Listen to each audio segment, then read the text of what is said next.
हे असं मधूनच चालू राहिलं. आता हे असं चालू झालं, आता बंद झालं.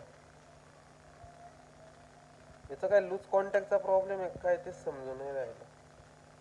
आता टेम्परेचर तर आहे 38.9 वरती गेलं. फॅनचं पण दिसतंय इकडं फॅन चालू आहे.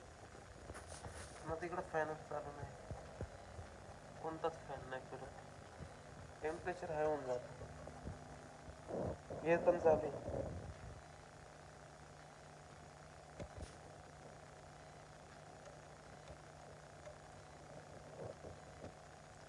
हे पण बंद झाले. मधूनच चालू होऊन जातं, मधूनच बंद होऊन जातं.